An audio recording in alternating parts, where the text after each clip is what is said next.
A cocaína, sempre associada a astros da música, celebridades do cinema, modelos, até já vendeu imagem de glamour. Mas não há como ignorar que a cocaína e o crack, seu derivado, são responsáveis por cenas das mais degradantes do ser humano. Enquanto o mundo discute descriminalização das drogas, o governo e a sociedade lidam com epidemias de usuários. No Café Filosófico de hoje, o neuropsicólogo Paulo Cunha fala do crescimento do uso do crack e da cocaína e quais são as alternativas de tratamento para os usuários. Se a gente olhar para os dados, por exemplo, que a gente tem hoje em dia, dados científicos e dados de prevalência, assim, para ter uma noção de como está o ambiente da droga hoje em dia no mundo, os dados das Nações Unidas, a gente tem um relatório oficial sobre isso, mostra que existem 20 milhões de usuários de cocaína e crack no mundo. 20 milhões. É um dado que mostra uma estimativa alarmante. 20 milhões pode parecer um número meio que abstrato, a gente sabe que é um número alto, mas para a gente ter uma ideia disso, equivale praticamente à região metropolitana de São Paulo inteira. O escritor Baudelaire relatou em sua obra a experiência que teve com as drogas que experimentou, tentando compreender a nossa necessidade de buscar o entorpecimento. O gosto frenético do homem por todas as substâncias sãs ou perigosas que exaltem sua personalidade testemunha sua grandeza. Ele aspira sempre a reavivar sua esperança e a elevar-se ao infinito. O bom senso nos diz que as coisas da terra não existem inteiramente e que a verdadeira realidade só é encontrada nos sonhos. Tanto quanto de uma droga perigosa, o ser humano goza do privilégio de poder tirar novos e sutis prazeres da dor, da catástrofe e da fatalidade. Aquele que recorre a um veneno para pensar, em breve não poderá pensar sem veneno. Dá para imaginar o destino horrível de um homem cuja imaginação paralisada não funciona mais sem o haxixe ou o ópio? Vocês imaginam 20 milhões de pessoas, usuários de cocaína, seriam necessários cerca de 66,6 mil voos para levar essas pessoas para o mundo todo e distribuir ao redor de todos os continentes. Principalmente, esses voos seriam direcionados para a Europa, Oceania e as Américas, que é onde estão as maiores concentrações dos usuários de cocaína no mundo. E o pior é que, assim, os dados da ONU mostram algo mais alarmante ainda. Se a gente pegar 10 anos atrás, esse mesmo relatório dizia que a gente tinha 13 milhões. Então, em cerca de 10 anos, a gente teve um aumento aí de 7 milhões de usuários de cocaína no mundo. Então, é um dado muito preocupante, a gente precisa tomar bastante cuidado, até porque no próprio relatório da ONU, eles falam muito a respeito de onde que podem estar as regiões em que ocorre maior crescimento do uso de cocaína. E eles falam, então, que nos países desenvolvidos o uso de cocaína está estabilizado, enquanto nos países em desenvolvimento o uso tem crescido cada vez mais, e dentre esses países em desenvolvimento está o nosso Brasil. Os dados aqui do Brasil mostram também, de maneira bastante clara, que o uso está bem pesado. A gente tinha alguns dados sobre uso em universidades e uso em escola, em que o uso de cocaína não parecia tão alarmante, até porque quem usa cocaína e quem usa crack muitas vezes deixa de frequentar a escola. Então, ele não vai estar lá para preencher um questionário para dizer que ele tem um problema com o uso ou não. Mas tem alguns dados aí mais recentes, de um levantamento feito pela Unifesp, chamado LENAD, que mostra que o Brasil é o segundo maior consumidor de cocaína no mundo. O segundo maior consumidor de cocaína no mundo. Só perde para os Estados Unidos. Agora, faz pouco tempo, teve a divulgação de dados do INSS a respeito do crescimento de uso de cocaína no Brasil. E são dados muito interessantes que mostram exatamente o problema de quem para, por exemplo, de trabalhar. Porque eles viram que, nos últimos 4 anos, a gente teve um aumento de 84,6% de pedidos de afastamento do trabalho por conta do uso de cocaína. Em 4 anos. É muita coisa. isso está cada vez maior, está um problema muito sério. Inclusive, o INSS gastou cerca de 206 milhões de reais, né, nesse período dos 4 anos. Tem um relatório agora que saiu nos Estados Unidos que mostrou que no último 1 ano e 2 anos para cá, nos Estados Unidos começaram a aumentar também as mortes por overdose de cocaína. Porque tinha estacionado por quê? Porque os usuários, os jovens americanos, estavam muito voltados às club drugs, essas ecstasy, né, e outras drogas mais modernas, os que eles chamam de painkillers, que são os analgésicos, e que hoje, né, são um grave problema nos Estados Unidos, mas a cocaína voltou também a ser um problema sério. Uma questão importante, né, a gente pensar que assim, o uso de cocaína não é restrito a classes sociais ou econômicas específicas. Hoje em dia, a gente sabe que o uso está cada vez mais espalhado. Né? Assim, não escolhe... tem artistas, tem estudantes, tem políticos, tem vários setores da sociedade que fazem uso de cocaína. Hoje em dia, por exemplo, a gente vê relatos já de uso de cocaína e crack em caminhoneiros, por exemplo, que são expostos a longas jornadas, né, de trabalho, várias horas que eles passam para poder levar mercadorias do sul para o norte. E aí, quanto mais tempo eles dirigem, mais eles podem ganhar também por conta disso, dessa rotina abusiva mesmo também de trabalho, que é imposta também pelo mercado. A gente tem relatos hoje também de cortadores de cana, né, que fazem uso de cocaína e crack para eles terem mais energia, porque hoje eles competem com as máquinas, né, para cortar as canas. Eles precisam também ter energia e ter rapidez para poder também ter um desempenho, e muitos também ficam dependentes, né, rapidamente do crack. E temos também os motoboys. Né? Hoje em dia a gente vê os motoboys para lá e para cá correndo num mundo de fato que exige, né, muita velocidade, mas a gente vê também que esses motoboys muitas vezes eles passam a usar de maneira repetida, abusiva e se tornam dependentes. Pessoas de todos os tempos, de diferentes culturas, independente da classe social, sempre buscaram formas de se entorpecer. À procura de alívio, êxtase ou sanar o vazio existencial, muitos tiveram sua morte provocada por uso de alucinógeno, estimulantes ou calmantes. A overdose tem sido frequente na história de artistas. Grandes astros do rock tentaram explicar a relação que tiveram com as drogas. Did it ever affect your performance? Probably. You don't remember? Well, no, of course I remember. No, but you don't. I don't personally, like performing, taking drugs. I always think it's better to be not taking drugs or drinking or anything. The basic thing nobody asks is why do people take drugs of any sort, from alcohol to aspros to hard drugs?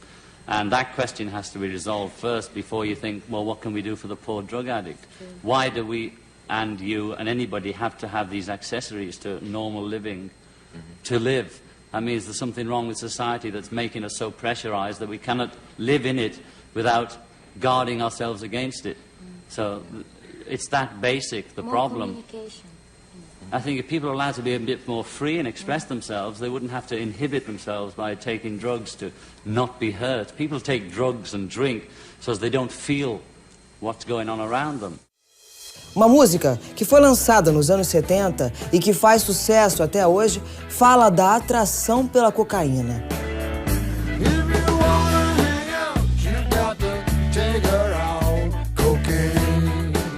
Será perpétua e inevitável nossa relação com as drogas?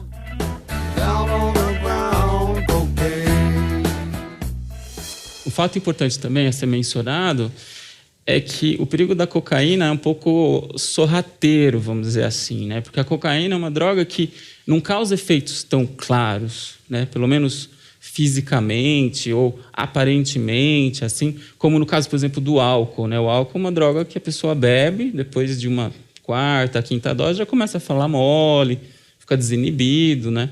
A coordenação motora também fica rebaixada. Maconha é uma droga também que é muito fácil, né, de perceber. A pessoa ri, né, de qualquer coisa, come demais, é o que eles chamam de larica, né? Come sem parar. A fome parece que tem um vazio, né, na barriga.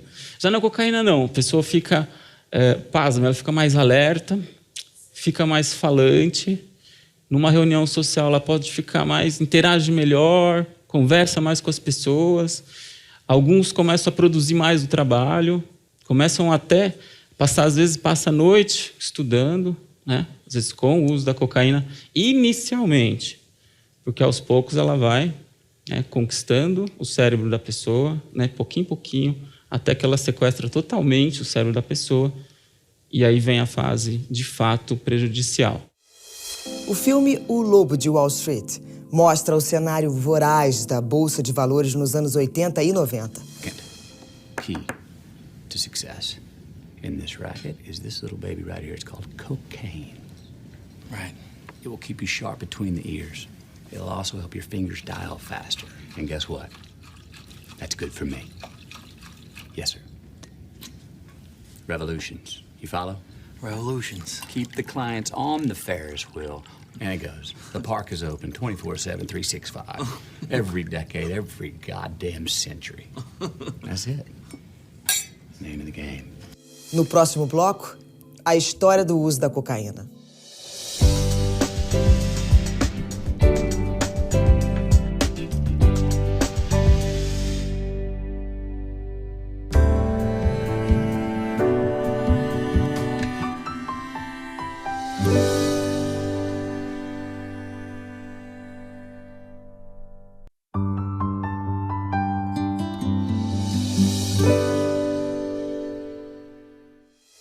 O uso da coca é milenar. Não faz tanto tempo assim ela era considerada um remédio poderoso vendido em farmácia.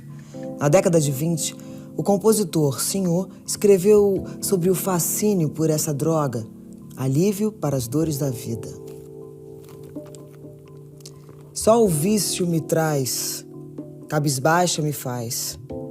Reduz-me a pequenina, quando não tenho à mão a forte cocaína. Quando junto de mim, ingerida em porção, sinto só a sensação, alivia minhas dores neste meu coração. Quando estou cabisbaixa, chorando sentida, meio entristecida, é que o vício da vida torna a alma perdida. Louca hás de voltar, vendo-me estrangular para o vício afogar neste toque fugaz que me há de findar. Para falar da cocaína, acho que é importante a gente também, até para entender o poder e o fascínio que as pessoas têm pela cocaína, acho que vale a pena a gente falar um pouco da história da cocaína também. A cocaína, ela é o princípio ativo da planta que a gente chama que é a Erythrocylon coca, que é das regiões andinas, Peru, Bolívia. E o uso dessa planta é um uso milenar, né? Milhares de anos os povos dessas regiões já usavam a folha de coca, né, como algo adaptado à cultura e adaptado às necessidades da população, né? Eles sentiam que mascando a folha de coca, né, por vários minutos, eles conseguiam enfrentar melhor, né, assim, situações em que eles tinham, por exemplo, baixas temperaturas, altas altitudes, eles sentiam mais energia para poder trabalhar, né? E aí, de fato, eles usavam bastante por conta dessa cultura, né, que eles tinham. Eles acreditavam que as folhas de coca elas tinham sido como se fosse um presente da Pachamama. Tem algumas lendas indígenas que eles achavam que também as folhas de coca tinham sido como se fosse um presente dos deuses, e até que isso teria, então, trazido para eles a possibilidade deles terem derrotado alguns deuses malignos também naquela época. Então, deu força, deu energia para eles poderem, né, derrotar esses deuses malignos. Aí vocês imaginam que esse uso, então, ele remonta ao período da Antiguidade, e aí quando chegaram os europeus aqui nas Américas, a descoberta das Américas, eles ficaram no começo com o pé atrás, né? Acharam que podia ser uma coisa meio demoníaca e tal, mas logo eles perceberam que, de fato, a população local tinha benefícios com o uso da folha de coca, porque eles, de fato, ficavam mais produtivos, né? Então, aí, os espanhóis passaram até a regulamentar o uso das folhas de coca para que os trabalhadores pudessem usar e produzir mais, né? E os europeus ficaram tão fascinados com esse poder dessas folhas aí enigmáticas que eles queriam também levar para a Europa. Só que a frustração deles era muito grande, porque eles levavam nos navios, que demoravam dias ou meses para chegar na Europa, e as folhas já estavam secas. E o princípio ativo já não fazia nenhum efeito, né? Então, dessa época do descobrimento até mais ou menos 1859, que aí foi quando o alemão Albert Niemann descobriu o que tinha naquela planta, aí o negócio mudou de figura. Por quê? Porque se na planta você vai encontrar cerca de 0,5% a 1% de cocaína, e por isso a pessoa precisa mascar muitas folhas durante muito tempo para obter alguns efeitos leves, né, da cocaína, vocês imaginam a cocaína em si, 100% de pureza, o efeito que traz, o efeito que, além dessas questões que eu falei para vocês, de aumento da temperatura corporal e diminuir o cansaço e tal, aí começaram também a aparecer mais as propriedades psicoativas, a euforia, a pessoa ficar mais alerta ainda, né? E o prazer intenso também que a droga, então, passou a trazer nesse grau de pureza depois da descoberta. A folha de coca é usada há milênios pelos povos nativos da América do Sul. Os andinos usavam a planta para conseguir trabalhar em altas altitudes. No entanto, a absorção do seu princípio ativo pelo chá ou mascando-se as folhas é muito baixa. Mas após ter sido feita a manipulação da planta na Europa e o seu princípio ativo isolado, potencializando os efeitos de sua absorção, a cocaína passou a ser comercializada livremente por laboratórios farmacêuticos em sua versão pó. Propagandas vendiam que a cocaína tornava os homens mais corajosos e enchiam as damas de vivacidade e charme. E ela se popularizou tanto que o Papa Leão XIII fez campanha do vinho Mariani, feito à base de cocaína. Bom, a Europa, ela ficou fascinada com essa droga. A cocaína, ela se espalhou como se fosse um rastro de pólvora que você acende. A Europa inteira passou a usar. Reis, o Papa da época usava, tem inclusive propagandas, né, dele, da foto dele, fazendo propaganda disso. Pastilhas infantis, por exemplo, para curar dor de dente, né? Eles vendiam porque, de fato, ela tem uma propriedade anestésica, exatamente. E também um vinho que eles criaram na época, chamado vinho Mariani, que misturava o álcool, né, com a cocaína, que virou, de fato, uma febre, né? Teve uma marca também de refrigerantes, uma marca famosa, que foi criada nessa época e que tinha, no início, a cocaína também como um dos componentes, hoje já não tem mais. E também um laboratório famoso passou a distribuir cocaína para os vários médicos nas várias universidades. Para quê? Porque eles precisavam estudar o que era, né, aquela droga. E a gente não tinha ainda nenhuma informação científica, né, sobre isso. Nessa época em que a cocaína era vista como medicamento e não se pensava no seu potencial destrutivo, até Sigmund Freud chegou a experimentá-la e receitá-la. A coca é um estimulante muito mais potente e muito menos prejudicial do que o álcool. Eu diria que o uso da coca é decididamente indicado em casos de fraqueza digestiva atônica e nos chamados distúrbios nervosos estomacais. Nestes casos, é possível obter não apenas alívio dos sintomas, mas uma melhora duradoura. Parece provável que o uso prolongado, porém moderado, da coca não seja prejudicial ao corpo. O Freud passou a usar pessoalmente a droga, e não só a usar, mas a indicar para todas as pessoas que ele conhecia, amigos, estudantes, até para a esposa dele ele indicava. Ele dizia que ela ficava mais sexy, mais corada com o uso da cocaína. O Freud se empolgou tanto que ele escreveu uma monografia sobre isso. Ele publicou um trabalho científico, Über Coca, sobre a cocaína. Esse trabalho ressaltava todas as propriedades que eles consideravam positivas da droga na época e que seria uma cura para todos os males, que hoje a gente estuda em psicologia, em psiquiatria. Todo o manual de psiquiatria, Freud dizia que a cocaína curava. Ansiedade, depressão, neurastenia, tudo tudo. Isso ele escreveu, publicou.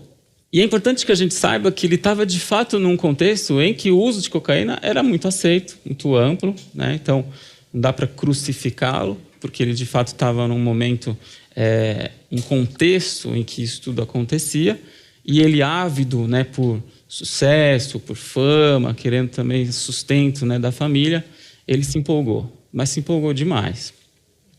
Porque o Freud trabalhava em laboratório, não sei se todo mundo sabe. Ele trabalhava com um amigo, era um pouco mais velho que ele, chamado Ernst von Flechow. E esse Dr. Ernst trabalhava muito analisando potenciais de ação dos neurônios. Por exemplo, como que se dá a comunicação entre o que você sente na pele até o cérebro.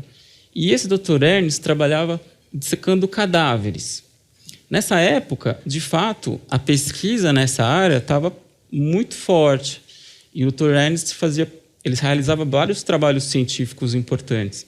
Só que numa das situações em que ele estava dissecando um cadáver, o Dr. Ernst cortou o polegar aqui do dedo.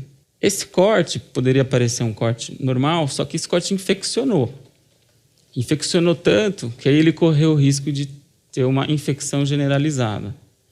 E ele foi obrigado a amputar o dedo. Mas depois de algum tempo, ele passou a sentir fortes dores em decorrência da amputação. Essas fortes dores eram incontroláveis e insuportáveis. O Ernst chegava a pensar em se matar. Ele pensava em se matar porque ele não aguentava tolerar aquelas dores. E o que ele começou a fazer? Fazer uso de morfina. A morfina, ela é muito utilizada, é um analgésico poderosíssimo, derivado da heroína. Ainda é usado na medicina, só que o Dr. Ernst ficou dependente da morfina depois de um tempo. Porque ele precisava usar bastante, cada vez mais, e aí ficou dependente da morfina. O que aconteceu? O Freud, amigo dele, tinha escrito a monografia, tinha estudado tudo, ele prescreveu a cocaína para o Dr. Ernst. Ele falou, não, aqui você vai poder ter a cura da dependência da morfina com a cocaína. De fato, o Ernst começou a usar a cocaína na forma de injeções subcutâneas para alívio da dor e progressivamente ele foi aumentando a dose. Aumentando. Porque aí para aliviar a dor ele precisava de uma dose dupla, depois tripla. Aí ele começou a sentir um barato. Ele começou a sentir prazer também. Lógico, porque dá prazer, a droga dá muito prazer, que vira depois uma angústia, e vira depois uma depressão, e foi o que aconteceu com ele. Ele passou, depois de altas doses, esse fenômeno a gente chama de tolerância, quando você precisa de quantidades cada vez maiores da droga para obter o mesmo efeito. Só que chega um momento que esse mesmo efeito você nunca mais tem. E aí você passa só a usar a droga para retirar aquele efeito negativo que você tem. Então ela não dá mais prazer, ela passa só a aliviar o desprazer de ficar sem a droga, que é a abstinência, que a gente fala. O Dr. Ernst entrou em quadros de abstinência terríveis, quadros de delírios, alucinações, que ele via coisas, cobras andando pelo corpo.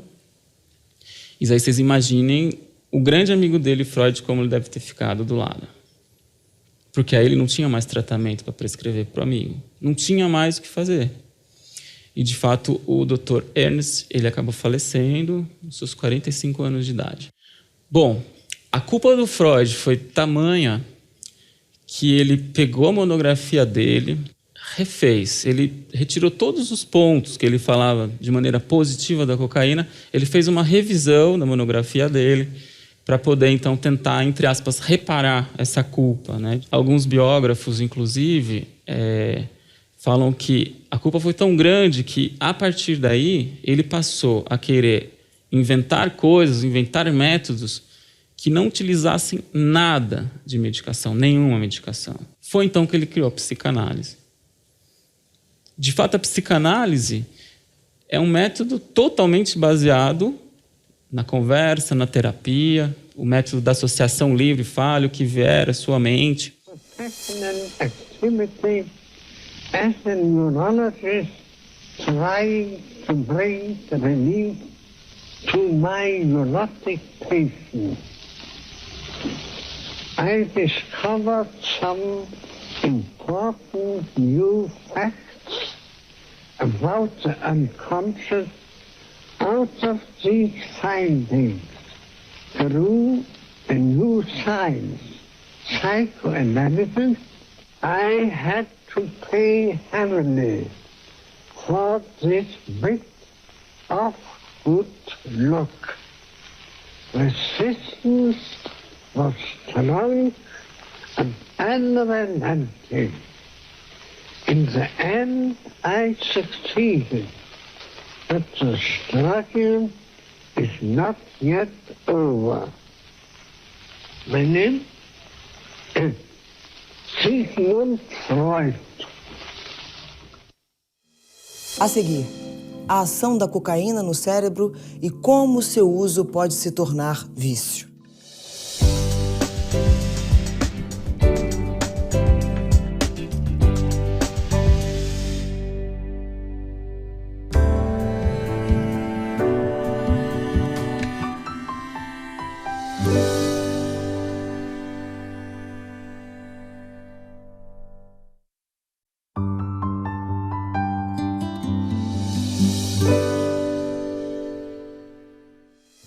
Uns tomam éter, outros cocaína. Eu já tomei tristeza, hoje tomo alegria. Tenho todos os motivos, menos um de ser triste. Sim, já perdi pai, mãe, irmãos. Perdi a saúde também. É por isso que eu sinto como ninguém o ritmo do jazz band. Uns tomam éter, outros cocaína. Eu tomo alegria. Se por muito tempo a cocaína sobreviveu como remédio para as tristezas da alma e indisposições do corpo, a partir dos anos 80, o consumo crescente começou a preocupar, o vício e as mortes por overdose viraram recorrentes. Então, o remédio passa a ser o mal. Da época do Freud até mais ou menos 1970, 1980, o cenário não se modificou muito. Na literatura começaram a aparecer também outros relatos de pessoas que tinham problemas psiquiátricos pelo uso da cocaína, problemas, delírios, alucinações e dependência. Mas a sociedade ainda achava que a cocaína trazia só uma dependência psicológica. Só uma dependência psicológica. Isso era atestado por artigos científicos, por livros. Tem até um livro que é considerado assim, a Bíblia da psiquiatria, que em 1984 publicou um capítulo falando sobre a cocaína. E para vocês terem uma noção, é o Compêndio de Psiquiatria de Kaplan e Sadok. Os efeitos estimulantes da cocaína lembram os da anfetamina, mas são algumas vezes mais moderados e mais sutis ou menos físicos. Os efeitos duram apenas 1 hora, ao contrário das muitas horas de duração dos efeitos das anfetaminas. A cocaína aumenta a energia e a confiança e pode provocar irritabilidade e paranoia. Se for usada de 2 a 3 vezes por semana, a cocaína não provoca sérios problemas. Isso em 1984. Não é 884. 984, 30 anos. Bom, vocês podem imaginar, então, o que isso trouxe para o mundo, né? Assim, o consumo de cocaína cresceu de maneira avassaladora em várias áreas, em várias classes sociais.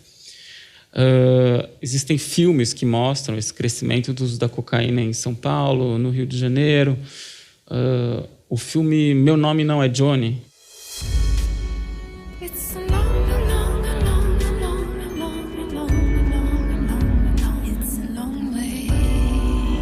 Nos filmes de Martin Scorsese, a cocaína é um item recorrente e não é à toa.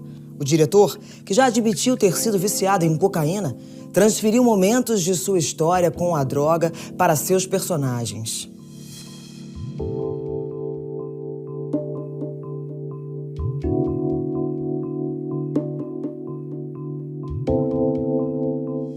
E nessa época, mais ou menos ali na década de 80, que lá nos guetos, né, dos Estados Unidos, em Nova York, em Los Angeles, apareceu então o crack.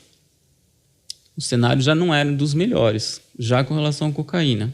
Aí vocês imaginem quando chega, então, a cocaína misturada com bicarbonato, com água, eles acendem, pá, depois vira pedra.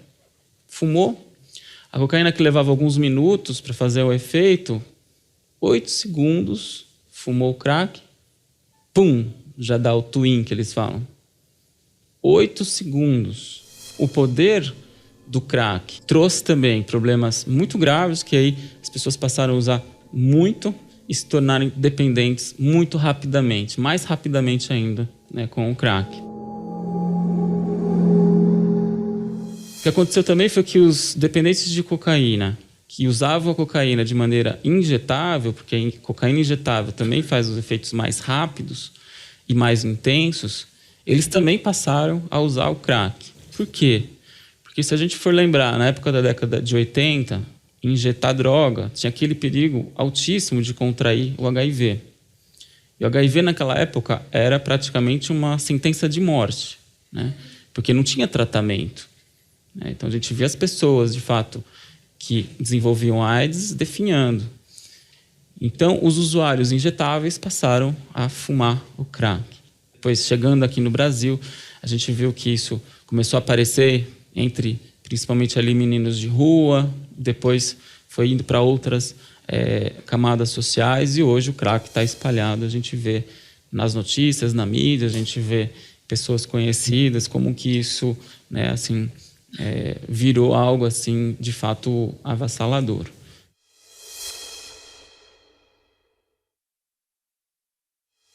Hoje a gente tem mais informações, né, sobre como que a cocaína age no sistema nervoso central. Principalmente porque a partir da década de 80 veio o que a gente chamou da década do cérebro, né, que foi... Os anos 90 foram muito importantes porque a gente passou a ter mais maneiras de estudar o cérebro, né? Neuroimagem, a gente passou a ver o cérebro em funcionamento, a gente passou a ver melhor as estruturas cerebrais. Então hoje a gente sabe que a cocaína age num sistema muito primitivo do cérebro, muito sensível e ao mesmo tempo muito importante para a nossa sobrevivência, que é o circuito da recompensa cerebral. Ele é formado por algumas estruturas, chamada núcleo accumbens, área tegmentar ventral e o córtex pré-frontal. Essa rede de neurônios são neurônios conectados uns nos outros, tá? E que vão mandando informações de uns para os outros até o córtex pré-frontal, até lá em cima. Esse circuito de recompensa ele está presente em todas as espécies dos animais. Por quê? Porque ele é super importante, que ele é o que dá prazer para a gente. Por isso que chama circuito da recompensa. Pode chamar de circuito do prazer também, o que vocês quiserem. É um circuito ativado em todas as situações de prazer que a gente tem na vida. Desde uma boa alimentação, uma boa noite de sono, um bom namoro e a droga. Vocês imaginam que é um sistema que é ativado de maneira assim, muito intensa quando a gente, por exemplo... tem essas atividades prazerosas e por isso faz com que a gente repita, né, o comportamento. Só que na medida que você usa cocaína continuamente, o sistema de recompensa passa a depender dessa substância que vem de fora para poder liberar a dopamina. Então, aos poucos, o sistema vai ficando meio preguiçoso para produzir isso.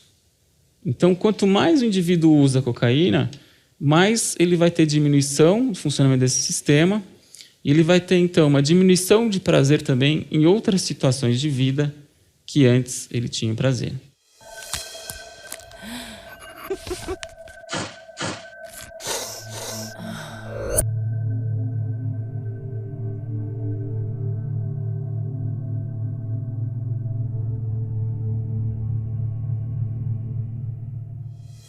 Nos estudos de neuroimagem, a gente vê claramente que quando você coloca em indivíduos que são dependentes de cocaína, que veem cenas de pessoas usando cocaína, eles têm as mesmas regiões do cérebro ativadas que aquelas pessoas que não são usuários de cocaína, que são indivíduos normais, excitadas vendo filmes pornográficos.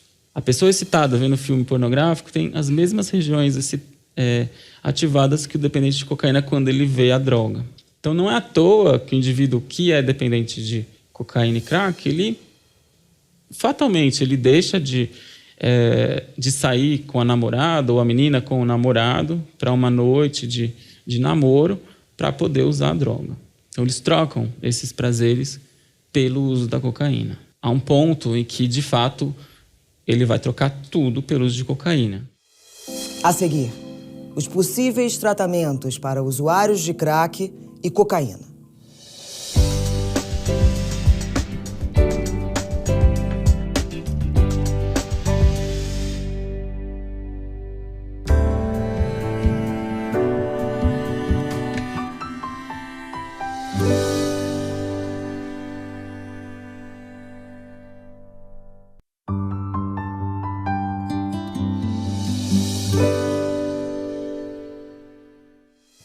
Quando e por que é que as pessoas se tornam dependentes? O escritor Edgar Allan Poe explicou assim a sua atração pelas drogas. Eu não tenho absolutamente nenhum prazer nos estimulantes que eu às vezes tomo tão loucamente. Não foi pela busca do prazer que eu tenho arriscado a vida, a reputação e a razão. Foi apenas uma desesperada tentativa de escapar de memórias torturantes, de um senso de insuportável solidão e o horror de alguma estranha maldição repentina. Como então livrar do vício quem está justamente se entorpecendo para tentar escapar da angústia da vida? O Dr. Sérgio Nicastri, que é um psiquiatra fantástico, lá da USP também, e que, através de alguns exames de SPECT, mostrou de maneira muito clara as alterações sanguíneas cerebrais nos pacientes dependentes de cocaína e crack. Naquela época, para vocês terem uma noção, o crack não aparecia ainda na mídia, não aparecia como a gente vê hoje em dia, mas já era um grande problema para vários pacientes que procuravam, né, os nossos serviços lá nos hospitais. O professor Sérgio Nicastri, ele avaliou dependentes de cocaína em abstinência, mais ou menos 15 dias, de 2 semanas de abstinência, avaliou esses pacientes dependentes de cocaína através do SPECT, que observa exatamente como que é o fluxo sanguíneo cerebral deles, e comparou com o grupo controle, de pessoas que não eram usuários. Ele observou, nesses exames, alterações gritantes de fluxo sanguíneo cerebral nos dependentes de cocaína e crack. Se a gente olhar de perto, a gente vê várias falhas ou várias manchinhas mais pretas, né, que mostram falhas no fluxo sanguíneo cerebral nos usuários de cocaína em relação ao grupo controle. E aí, nesse momento, eu fiquei muito interessado em entender como que isso se expressava no comportamento dos indivíduos, ou seja, qual o reflexo disso na vida deles. E quando a gente aplica os testes neuropsicológicos, a gente vê de maneira muito clara, os pacientes apresentam déficits em atenção, em memória, em planejamento, tomada de decisões e fluência verbal. São várias funções que ficam alteradas nesses pacientes e que os levam a dificuldades enormes, assim, de estudar, se manter focado numa tarefa durante um tempo prolongado, de se manter no trabalho, de cumprir horários, de executar tarefas mais complexas. Então, às vezes, o dependente de crack ele pode ter uma ideia fantástica numa certa situação, mas ele não consegue nem começar aquilo que ele idealizou. Ou ele começa e, na primeira dificuldade, ele desiste. Porque ele tem, principalmente, o que a gente chama de déficit nas funções executivas. Ele não consegue direito executar a atividade, começo, meio e fim. Talvez isso explique os dados que a gente viu no início dessa palestra, que a gente ouviu, sobre o INSS, que falavam sobre os problemas que os pacientes têm no trabalho. Por isso que eles vão pedir, então, o auxílio INSS. Eles têm dificuldade exatamente em executar atividades e isso repercute muito na vida real, né? Na vida de trabalho, na vida em várias situações, né? E, de fato, é o que acontece com os dependentes de cocaína e crack. Se a gente for analisar o relato dos pais, por exemplo, os pais chegam para a gente e falam assim: Dr. Paulo, eu não consigo reconhecer mais meu filho. Virou um bicho. Ele era amável, era afetivo na infância, ele estudava, tinha potencial. Alguns não, alguns já desde a infância já mostram algumas alterações também, claro. Mas a partir da dependência, eles passam a mudar de personalidade mesmo. Passam a ficar mais agressivos em alguns casos, ou quietos demais. Mudam muito o jeito mesmo, né, de se comportar. E isso também, claro, que analisar essas mudanças também é importante para a gente analisar melhor como que a gente vai programar o tratamento, como a gente vai também ajudar melhor o paciente e a sua família.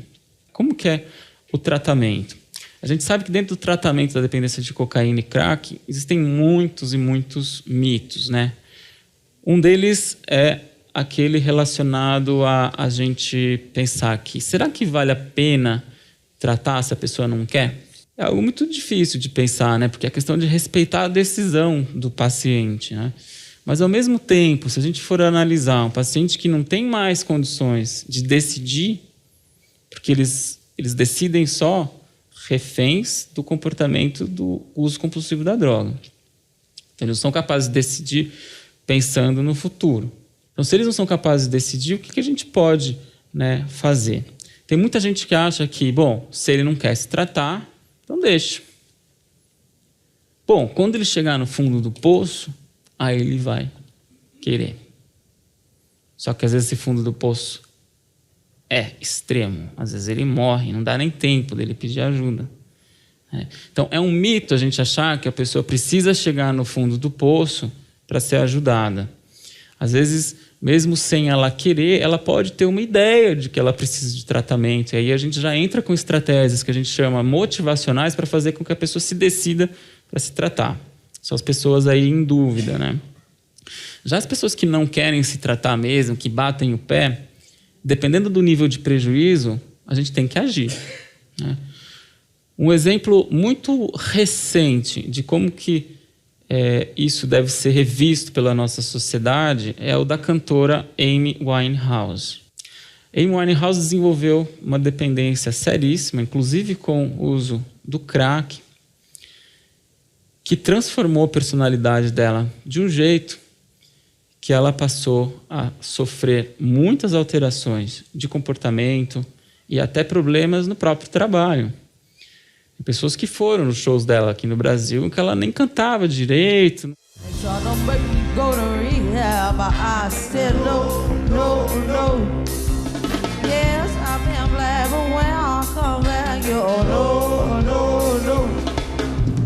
Vocês estão pensando que vocês vão me levar? Vocês estão tentando me levar para a reabilitação? Não, não, não.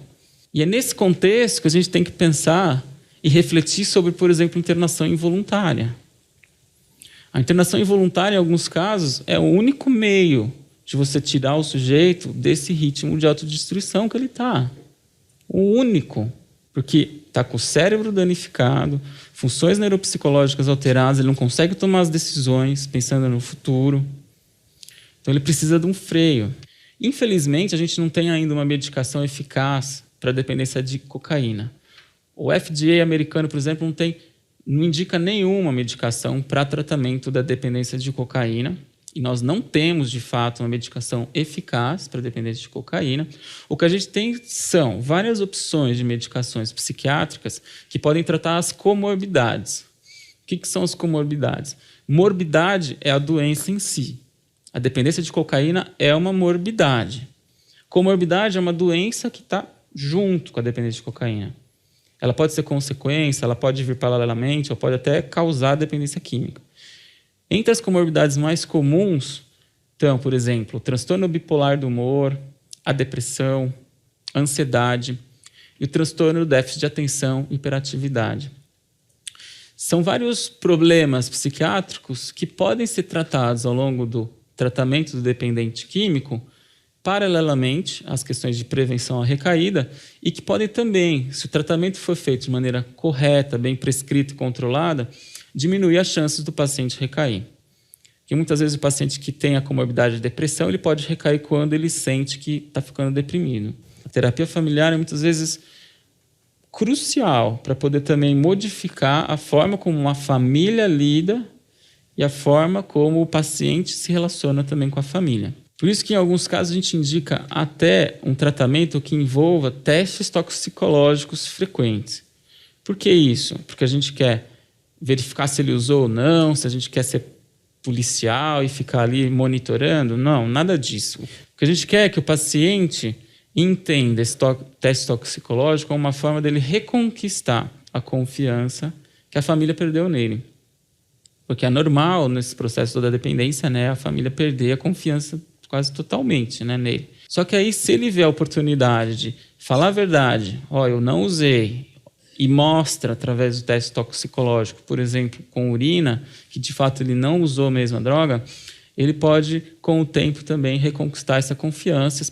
Outra questão que pode ajudar bastante no tratamento são os grupos de autoajuda. Os grupos de autoajuda, os NA e os Naranon, são grupos que tratam do próprio dependente e que eles falam bastante das próprias experiências, e o Naranon que trabalha com os familiares.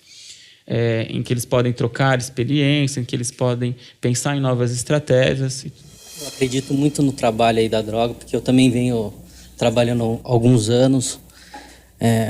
Já fui usuário durante 15 anos e não tenho vergonha de falar, né? Hoje eu luto e ajudo pessoas para o combate da droga. O que eu vejo é que a sociedade ainda encara a droga com muito preconceito, muita dificuldade. Eu acho que até as pessoas que estão aqui, eu vejo minha família, foi muito difícil, né? Então, eu ainda não consegui achar uma maneira, uma visão que a sociedade falou, o combate da droga é assim que vai funcionar, né? A gente vê muita corrupção, muito interesse de governo, interesse da indústria farmacêutica. Então, eu queria saber da sua opinião, né? Qual que é a maneira de um combate aí da droga, já que essa guerra ao tráfico está perdida, né? Eu acho que a gente precisa mudar muitas questões, né? Inclusive melhorar essa questão de controle com relação ao uso, melhorar a questão, por exemplo, o controle nas fronteiras do nosso país, com os países vizinhos. Eu acho que a gente tem um controle ainda falho em vários aspectos, em que a gente vê a cocaína entrando via terrestre, aéreo, em várias maneiras, né? A gente precisa ter um sistema também que envolva uma melhor educação. Uma outra questão, acho que social, que a gente precisa discutir, acho que é a questão da legalização, né? Porque tem gente que fala que, de repente, se você legaliza, você pode eliminar o tráfico e aí vai eliminar a violência. Eu duvido, né? Eu duvido porque o traficante...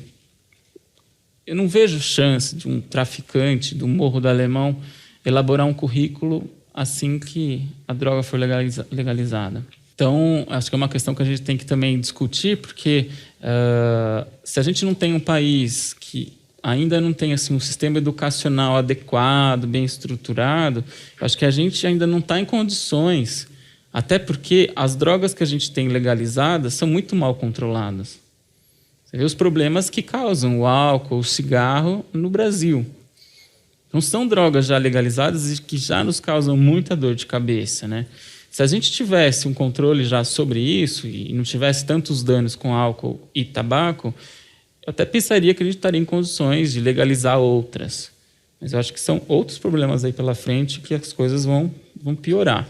Acho que é importante a gente investir também numa formação dos jovens, uma formação mais sólida, para que eles possam também se beneficiar e ter mais opções de lazer, de obtenção de prazer, né? E para que eles não fiquem com prazeres restritos, né? E exatamente se a gente for pensar num mundo moderno, como diz o sociólogo Bauman, numa sociedade líquida em que tudo é rápido, tudo é imediato, tudo é fragmentado, né? Uma sociedade líquida pode levar muito rapidamente ao pó. A cocaína já foi vista como remédio para aliviar as dores da vida e melhorar as indisposições do corpo. Mais tarde, com a difusão dessa droga, fomos conhecendo os efeitos indesejados da cocaína. Hoje, a neurociência explica os mecanismos do vício, mas ainda buscamos formas para tratar os dependentes. Das pedras às folhas, os perigos do crack e da cocaína. Esse programa faz parte da série As Drogas do Mundo Contemporâneo, que você encontra no site da CPFL Cultura. Tchau. Ao invés de ter um pico de efeito, a pessoa se sentir concentrada, vai ter uma concentração menor que vai se manter ao longo do tempo. Eu queria saber por você, do seu ponto de vista médico, o que você acha sobre a internação compulsória do usuário? como uma consequência a prisão, por exemplo, pensar de fato, você dá uma pena que ele tem que se tratar.